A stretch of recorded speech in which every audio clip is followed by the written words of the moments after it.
నమస్తే పొలిటికల్ వ్యాస్కు స్వాగతం.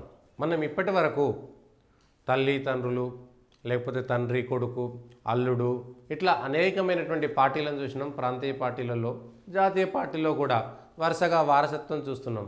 కానీ ఇప్పుడు కొత్తగా భార్యాభర్తల పార్టీని చూడబోతున్నాం.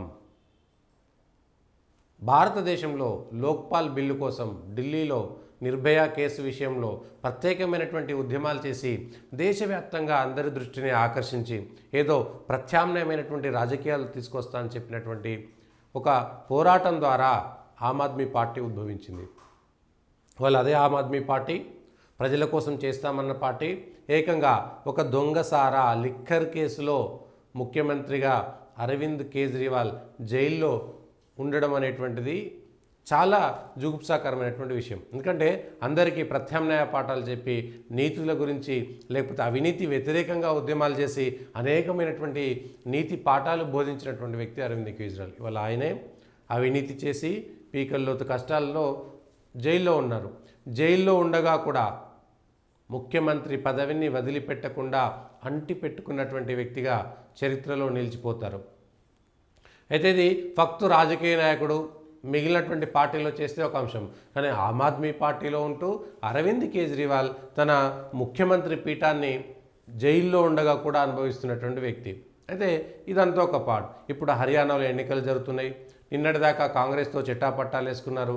కాంగ్రెస్తో ఇప్పుడు పొత్తు అవసరం లేకుండా పోయింది. హర్యానాలో సొంతంగా మేము గెలవబోతున్నాం, అరవింద్ కేజ్రీవాల్ను జైల్లో వేశారు కాబట్టి హర్యానా ప్రజలు మాకు సానుభూతి చూపించేటువంటి అవకాశం ఉన్నది. అట్లనే ఇప్పటికే వెనక నుంచి తెర వెనక ఆమ్ ఆద్మీ పార్టీకి సంబంధించినటువంటి వ్యవహారాలు రైతు ఉద్యమాల సందర్భంగా మనం చూసినాం. కాబట్టి ఇప్పుడు హర్యానాలో 10 ఏళ్ల పాటు ఉన్నటువంటి బీజేపీ వ్యతిరేకత కాంగ్రెసు బీజేపీ అట్లనే చౌతాలా కుటుంబానికి సంబంధించినటువంటి పార్టీ ఇటు ఆమ్ ఆద్మీ ఈ చీలికల్లో ఆమ్ ఆద్మీ పార్టీ సొంతంగా అధికారంలోకి వస్తుందేమో అనేటువంటి ఒక భ్రమతో ఆశతో ఇప్పుడు హర్యానాలో ఒంటరిగా పోటీ చేస్తుంది. అంతవరకు బాగానే ఉంది. కేజ్రీవాల్ని స్టార్ క్యాంపెయినర్గా ఆ పార్టీ ప్రకటించింది. ముఖ్యమంత్రి జైల్లో ఉంటే ఆయనను స్టార్ క్యాంపెయినర్గా ప్రకటించింది. ఇదంతా ఒక ఎత్తు అయితే ముఖ్యమంత్రి భార్య సునీత కేజ్రీవాల్ ఏ పార్టీలో ఎటువంటి పొజిషన్ లేనటువంటి సునీత కేజ్రీవాల్ని తీసుకువచ్చి ఇవాళ స్టార్ క్యాంపెయినర్ లిస్టులో ఆమ్ ఆద్మీ పార్టీకి సంబంధించినటువంటి స్టార్ క్యాంపెయినర్ లిస్టులో సునీత కేజ్రీవాల్ ఉన్నారు. ఇక్కడ మనం చెప్పుకోవాల్సింది అన్ని దేశంలో ఉన్నటువంటి రాజకీయ నాయకులకు రాజకీయ పార్టీలకు ప్రతి విషయం పైన కర్తవ్య బోధ చేసి నీతి సూత్రాలు వల్లే వేసినటువంటి వ్యక్తి ఎవరైనా ఉన్నారంటే అరవింద్ కేజ్రీవాల్ ఆమ్ ఆద్మీ పార్టీ. ఇవాళ అదే అరవింద్ కేజ్రీవాల్ తన పార్టీలో ఇంకొకరికి ముఖ్యమంత్రి అయ్యేటువంటి అవకాశం రాకుండా తాను ముఖ్యమంత్రి పదవికి రాజీనామా చేస్తే పార్టీలో ఇంకొకరు ఆ స్థానంలోకి వెళితే జైలు నుంచి బయటకు వచ్చిన తర్వాత పదవి తిరిగి వస్తుందో రాదో అనేటువంటి ఒక భయంతో జైల్లో ఉండి కూడా ముఖ్యమంత్రి పదవికి రాజీనామా చేయక చరిత్రలో అతి నీచంగా నిలవబడేటువంటి వ్యక్తి ఎవరైనా ఉన్నారంటే అది అరవింద్ కేజ్రీవాల్ గారు. ఆ తర్వాత అది జరిగిపోయింది. అరవింద్ కేజ్రీవాల్ జైల్లో ఉన్నప్పటి నుంచి కూడా భార్య సునీత కేజ్రీవాల్ యాక్టివ్ అయిపోయారు రాజకీయాల్లో.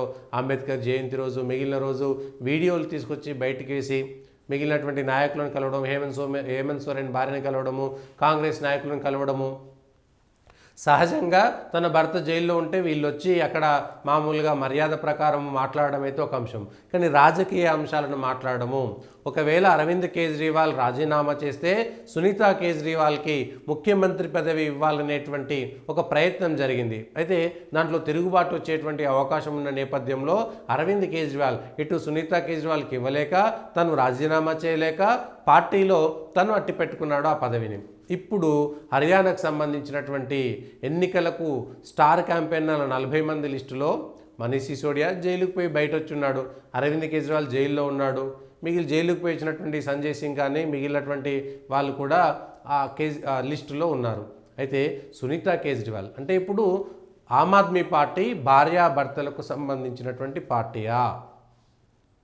మిగిలిన వాళ్ళని కుటుంబ పార్టీలుగా అవినీతి పార్టీలుగా విమర్శించి మేము ప్రత్యామ్నాయ మార్గాల్లో వచ్చి ఈ దేశానికి కొత్త వెలుగులు చూపిస్తామని చెప్పి ఉద్యమాలు చేసి అనేకమైనటువంటి విషయాల్లో దేశంలో ఉన్నటువంటి ప్రజలకి నాయకులకి ప్రత్యేకమైనటువంటి లెక్చర్లు దంచినటువంటి వ్యక్తి అరవింద్ కేజ్రీవాల్. మేము అందరిలా కాదు, మేము ప్రత్యేకమని చెప్పుకున్నటువంటి వ్యక్తి అరవింద్ కేజ్రీవాల్ గారు. ఇవాళ ఆ పార్టీలో హర్యానా ఎన్నికల్లో ఏకంగా జైల్లో ఉన్నటువంటి ముఖ్యమంత్రి భార్య పార్టీలో ఏ పదవుల్లో లేదు, ఏ పదవుల్లో కూడా ఇంతవరకు రాజకీయాల్లో ఎక్కడ యాక్టివ్గా లేనటువంటి సునీతా కేజ్రీవాల్ గారు డైరెక్ట్గా ఇప్పుడు ఆమ్ ఆద్మీ పార్టీని లీడ్ చేసేటువంటి పరిస్థితుల్లోకి వెళ్ళిపోయారు. అంటే అరవింద్ కేజ్రీవాల్ లేకపోతే సునీతా కేజ్రీవాల్ అంటే ఇన్ని సంవత్సరాల పాటు ఉద్యమం జరుగుతున్నప్పుడు, లోక్పాల్ ఉద్యమం జరుగుతున్నప్పుడు ఈ కుట్రలు కూడా, ఈ మనస్తత్వాన్ని ఎవరు అర్థం చేసుకోలేకపోయారు. అర్థం చేసుకున్నటువంటి వాళ్ళంతా కూడా బయటకు వచ్చేశారు అనేటువంటిది స్పష్టంగా మనం ఇక్కడ మాట్లాడుకోవచ్చు. అంటే అరవింద్ కేజ్రీవాల్ మొదటి నుంచి కూడా హిడెన్ ఎజెండాతోటి, తన వ్యక్తిగత ఎజెండా ఒక రకంగా ఉంది, బయటికి చెప్పేటువంటి ఎజెండా ఇంకొక రకంగా ఉంది అనేటువంటిది స్పష్టంగా మనం అర్థం చేసుకోవచ్చు. అయితే అరవింద్ కేజ్రీవాల్ జైల్లో ఉంటే వాళ్ళ భార్యకి ఇవ్వడంలో తప్పేంటంటే, అయితే అంతకుముందు ఈ నీతి శుద్ధులు ప్రపంచానికి చెప్పకుండా ఉంటే, నేను ఫక్తు రాజకీయ పార్టీ అనేటువంటి విషయం చెప్పి ఉంటే ఎక్కడా కూడా ఇవన్నీ మాట్లాడడానికి అవకాశం లేదు, విమర్శించడానికి అవకాశం లేదు. మేము మంచి రాజకీయాలు చేస్తాం, అవినీతి లేని రాజకీయాలు చేస్తాం, వారసత్వం లేని రాజకీయాలు చేస్తాం, ప్రజల భాగస్వామ్యంతో మేము రాజకీయాలు చేస్తాం, కొత్త తరం కొత్త యువత ప్రత్యేకంగా అవినీతి లేకుండా ఉంటాయని చెప్తే, ఒక ఎమ్మెల్యేనేమో వక్ఫ్ భూములన్నింటినీ తిని ఇంకొక ఆయన ఉంటాడు, ఒక ఎమ్మెల్యేనేమో లిక్కర్ కేసులో ఉంటాడు, ఒక మంత్రి ఇంకొక కేసులో ఉంటాడు, ఒక ఎంపీ ఇంకొక కేసులో ఉంటాడు. ఇగో ఇది ఆమ్ ఆద్మీ పార్టీ యొక్క చరిత్ర. ఇప్పుడు హర్యానాలో ఏకంగా సునీతా కేజ్రీవాల్ పేరు స్టార్ క్యాంపెయిన్లోకి రావడంతో ఈ ఆమ్ ఆద్మీ పార్టీ అనేటువంటిది భార్యాభర్తల పార్టీగా మనం చూడవచ్చు. పంజాబ్లో భగవంత్ సింగ్ మాన్ ముఖ్యమంత్రి ఉన్నాడు కాబట్టి ఆయన పేరు పెట్టి ఉండవచ్చు. రాజ్యసభ ఎంపీని దారుణంగా ముఖ్యమంత్రి ఇంట్లో వ్యవహారం చేస్తే ఒక ఆడమనిషి పైన, ఒక మహిళా రాజ్యసభ సభ్యురాలపైన ముఖ్యమంత్రి కేజ్రీవాల్ పిఏ చాలా చెప్పుకోవడానికి నిస్సిగ్గుగా వ్యవహరిస్తే ఆ విషయంలో కూడా ఇప్పటివరకు ఆమ్ ఆద్మీ పార్టీ స్పందించలేదు. మళ్ళీ వీళ్ళు నిర్భయకు సంబంధించి అంటే ఆ నిర్భయ సంఘటనను తనకు అనుకూలంగా మలుచుకునేందుకు అరవింద్ కేజ్రీవాల్ చేసినటువంటి ఒక హిడెన్ ఎజెండా అనేటువంటిది మనం అర్థం చేసుకోవచ్చా? అంటే రంగులన్నీ కూడా బయటపడుతున్నాయా? నిజస్వరూపం అంతా బయటపడుతున్నదా? నిజంగా ప్రజాస్వామ్యం పైన ఏమాత్రం గౌరవం ఉన్నటువంటి వ్యక్తి అయితే అరవింద్ కేజ్రీవాల్ ఈ పార్టీకి ముఖ్యమంత్రి పదవికి రాజీనామా చేసేవాళ్ళు. అంటే తన పదవిని ఇంకొకరికి ఇవ్వడానికి కూడా మానసికంగా సంసిద్ధత లేనటువంటి వ్యక్తిగా మనం అరవింద్ కేజ్రీవాల్ గారిని చూసుకోవచ్చు.